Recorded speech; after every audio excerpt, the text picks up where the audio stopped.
All right. Happy Friday. Happy Friday. Good to see everybody. Hope everybody's doing well. I know many of you guys are joining us live in our recording today for our Clear channel. You know, I'll tell you, Clear channel was created 4 years ago in lieu of the pandemic and trying to make a difference in the world. My mission is to help change the world one leader at a time. I know in the business that I've been building for 20 years and the people that I've made an impact on, we're doing just that.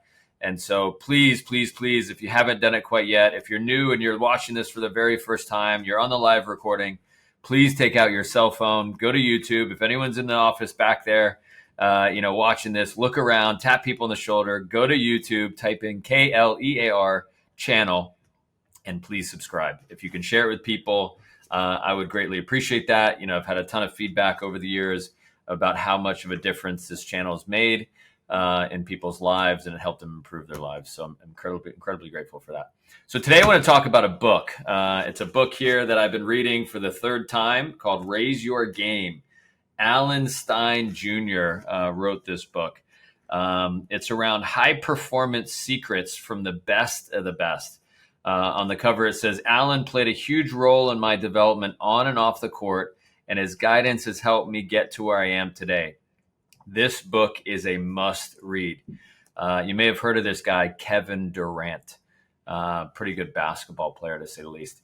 Neat thing about this book and neat thing about Alan is I'm actually meeting Alan next Wednesday.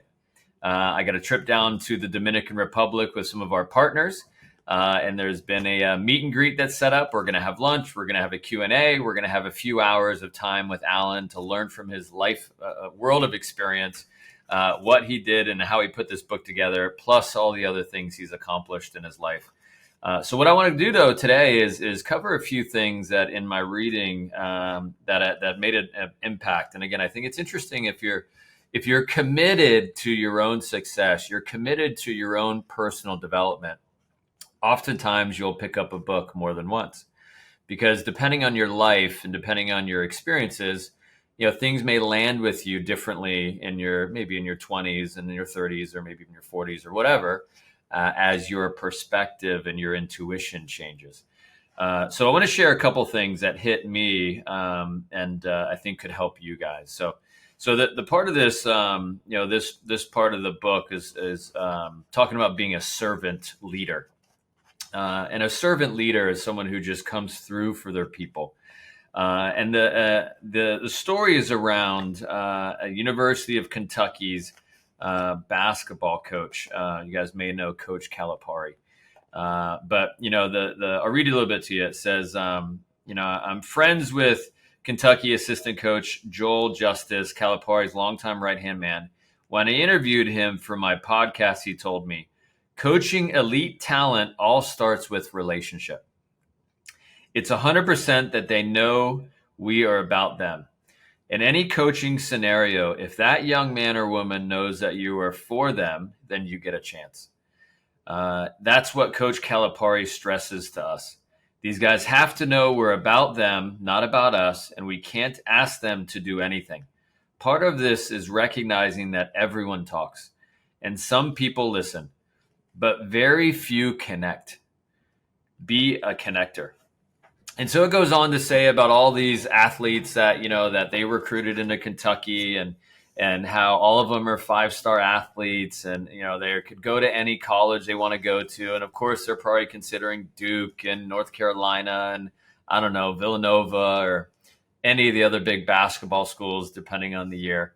But Coach Calipari in the next few pages, it talks about how he was really there to serve his student athlete. And a lot of them, would at some point, even their sophomore year or junior year, get the option to go to the pros. And some of them, are coming from, a world and an upbringing where signing on to an NBA team and getting a signing bonus is absolutely life-changing, as it would be for most people, but especially people that maybe grew up in some tough situations. And he was known from his players that he was there to serve his players. And he was actually the one that would encourage his sophomores, encourage his underclassmen if they were in a position to get drafted to go play in the pros. And so when that is his, his reputation, where he's known to look out for people, he constantly would get 5-star athletes because they knew if they went to his school, they were coached by him and the team was a great team, that would be the perfect stepping stone to what they wanted to accomplish. And it says here, let me know what you need, what your goals are, and I will help you get there. And I've learned from 20 years of being in business and coaching people that if you're a really great leader, the role of a leader is to help your people hit their goals, not yours for them. It's their goals. And that's the hardest part about coaching people and leadership. I've had a lot of conversations the last, week or two with people in their 20s, and they're young and they're having fun and everything else. And they have all the talent in the world to move up in their organization and their company, in my opinion, from what I could see. And they're just having fun. They don't want to move up. The whole idea of responsibility. Ooh, I don't want responsibility. I'll stay away from. Give them the Heisman. Stay away from that. Right. So and that's hard as a leader and a coach to know that. And listen, what I told someone recently, I said, hey, if you're telling me now at this point of your career that you're ready for more responsibility, I want you to write this saying on your mirror. I want you to write it on your sales tracker or on your sales on whatever you look at every day. Put it in your phone. And the saying is, your actions speak so loudly, I can't hear what you're saying. Your actions speak so loudly, I cannot hear what you're saying. And so the reality is, I don't hear what they're saying. I mean, I do because they're telling me, but I don't. All I do is watch. And I watch people and their activity and their actions, because if someone's serious and someone's committed to growing in their career, it's going to show up. It's, there's people that I mentioned in our office and people I coach directly, how they're Mrs. Reliable, Miss Dependable is what I've been calling a young lady in our office, Danny. Because there's things that happen and, the people she's responsible for, and she stepped up and she's committed. She made it happen. She had a staff of store or whatever. That's called someone who's committed to their growth. They're committed to taking care of their career. Things like that go a long way. Another thing I wanted to bring up was another part of this chapter. And there's another book that's a really good one. And I actually read this book myself when I was getting married, when I was actually interested in moving to that part of my life. And it's called The 5 Love Languages. It's by Gary Chapman. And to be fair, in relationships, not work relationships, but my personal relationships with my wife and my family, this book was probably the most influential in that part of my life. And the 5 love languages goes into, and the basic premise of the book is that people take love and appreciation. They receive love and receive appreciation in different ways. So I'm going to kind of go over them with you guys to give you a thought. And so the premise is we all feel and process, interpret love differently. How I receive love could be different than someone else. So the different, 5 different areas that people receive love. Number 1 is quality time. Another person, which is number 2, may appreciate words of affirmation. A third one is acts of service. 4th is physical touch. And 5 is actual gifts. And so what that means is some people feel, and again, change the word love if it's not relationships, if it's work, change the word love to appreciation. So people feel appreciated if they have quality time. People feel appreciated, and again, other people, although quality time is offered to some people, maybe like a day off or something, that would be how they would receive love. They would feel amazing about that. Other people say, I care less about the time off. I want to, have a big incentive so I can get a gift, right? And so I can just share with you in my life, with my relationship with my wife, Sarah is not a gift person. What her love language is time. So no matter what happens in the career and all the success in the world that I want to have and all the, the neat things that I want to, to get and to whatever, at the end of the day, she just wants good quality time. And I learned that early in our relationship. That's for sure. I won't go into the story, but I learned that early. So, but with that being said, if in a coaching capacity, how can you apply that to the people you coach? And so one thing I've started to do, and again, this hit me like a ton of bricks when I read this past week. And if you're in charge of people, knowing your people's love language can also help you support them, encourage them, and motivate them to hit different goals and things they want to accomplish by giving them different things that they're interested in. Right. So not everyone's going to be excited about, I don't know, an incentive, a cash bonus, if that's something you do. Some people may be more excited about, a day off. Right. And so, these are things that I'm thinking about as a coach and as a mentor. And I'll tell you, if you can take that and learn how that can apply to your people and apply to your teams, then ultimately you're going to be a different type of leader. And listen, I know for me in my own journey as a leader and a coach, I don't want to be like anybody else. I just want to be me. And I want to really tune into our people and tune into people that want to do well and do my best to support them. I know I say this a lot in the relationships I have here in the office and across my organization and the business I'm in, but I own 100% of my 50%. And I'm going to go out of my way to help and support and everything else. And then the other part is what other people do with it, right? But if you can learn to speak your people's appreciation language, in my opinion, that's only going to give you more tools in your toolkit to be a great coach. All right, so that's number 2. Another thing I read about was another basketball coach, Dean Smith, University of North Carolina head coach. And I'll tell you, he's another guy that didn't convince his players to stay with North Carolina. He constantly encouraged his players to go to the NBA. And he was known and as somebody who just went out of his way for his team and for his people. And I'll tell you, he built such good relationships. He cared so much about his team and about the people that came through his school of basketball, really. Over the years and years. I mean, they're the likes of like Michael Jordan. Like, there's so many incredible basketball players went through his system.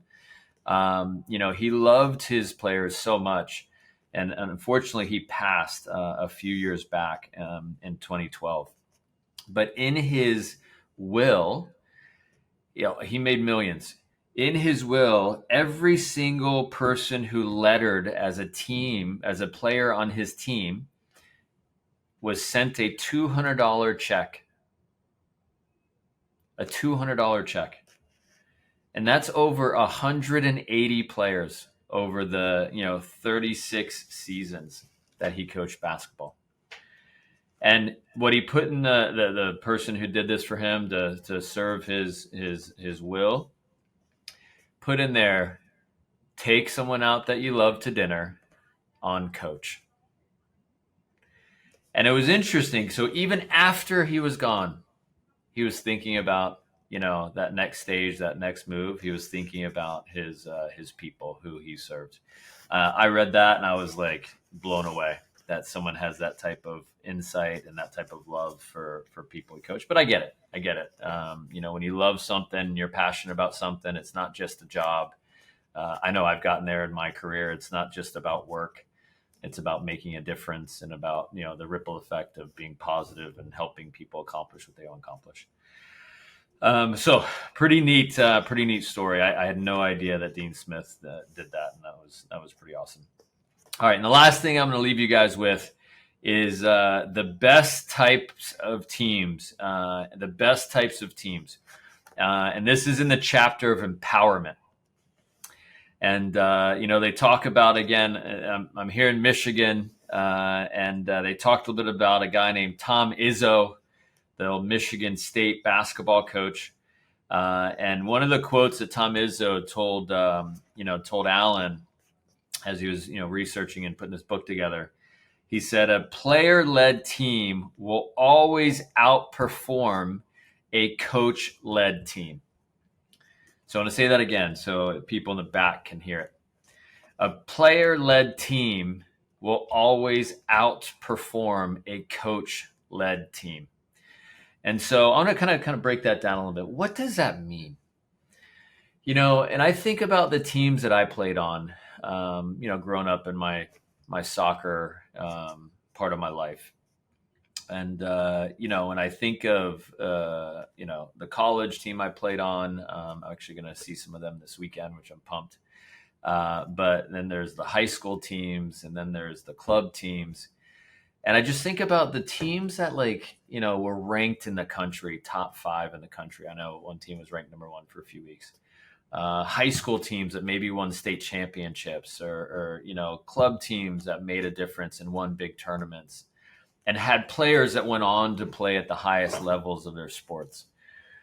So often the coach, and again, we think of any, NBA team, NFL team. And again, I think of the people that I, watch videos on, and the Lakers and the Bulls of they win all those championships.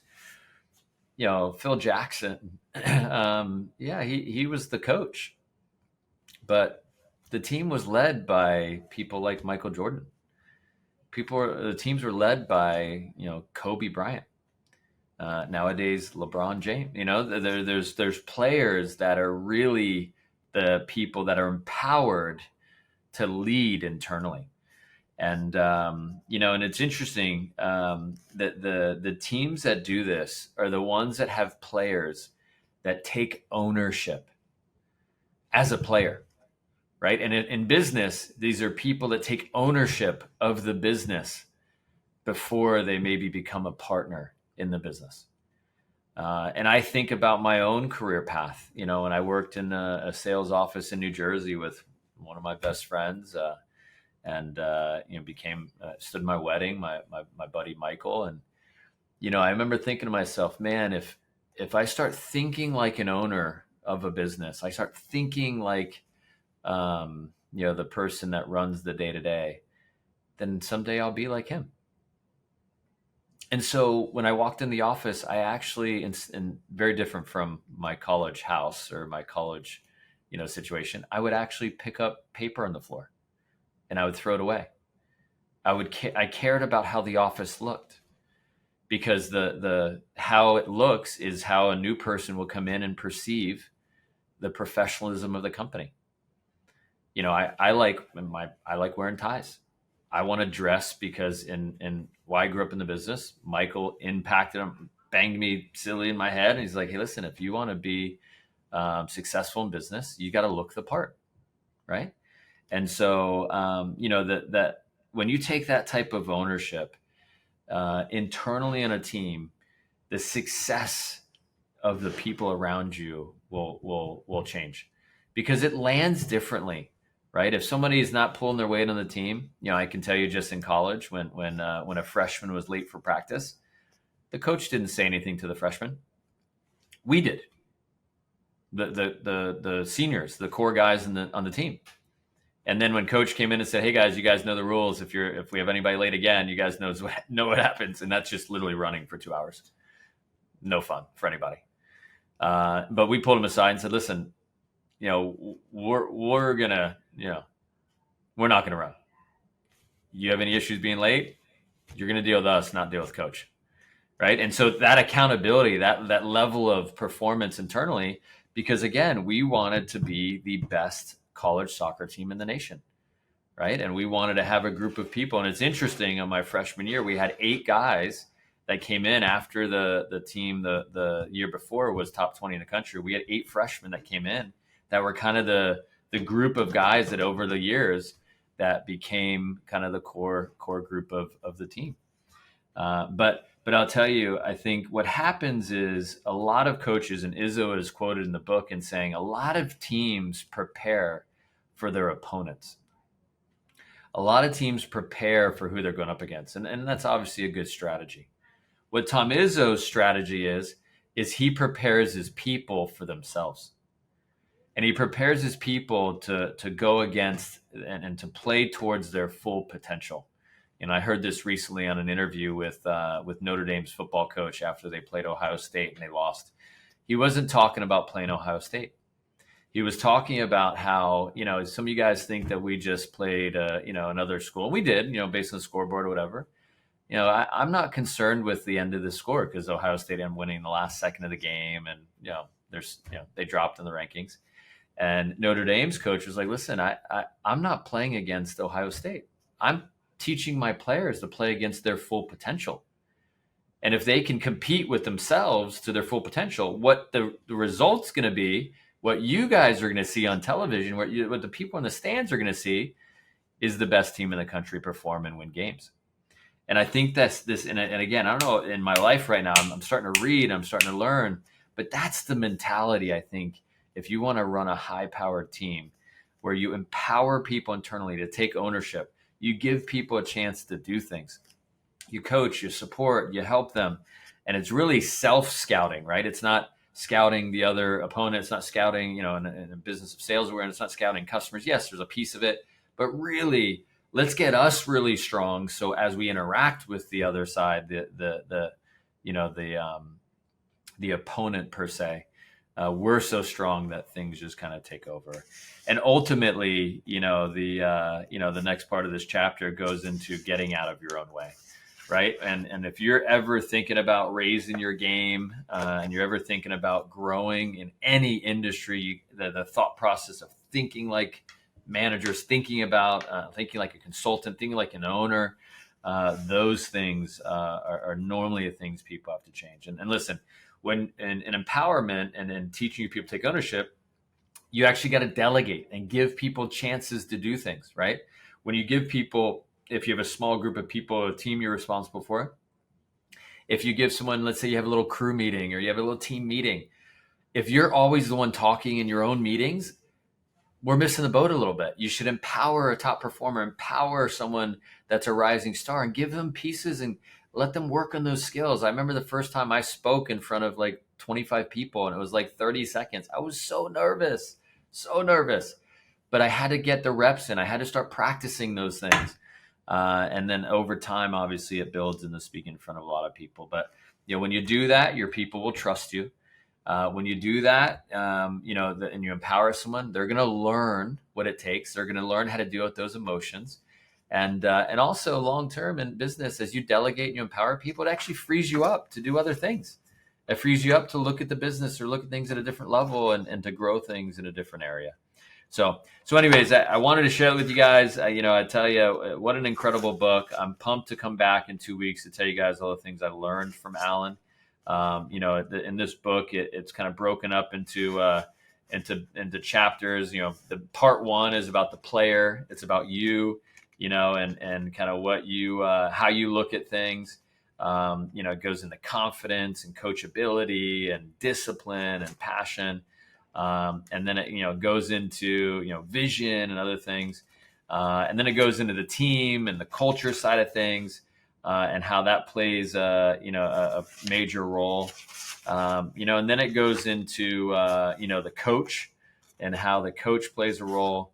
But all of that stuff combined, obviously, is what kind of wraps it all together. But anyways, Raise Your Game. It's definitely a good one. If you haven't got a chance to check it out, there's a lot of basketball analogies. So if you're into sports and you're into basketball, it's definitely a good one to pick up. But encourage you guys to do that. Thanks for jumping on today. Happy Friday.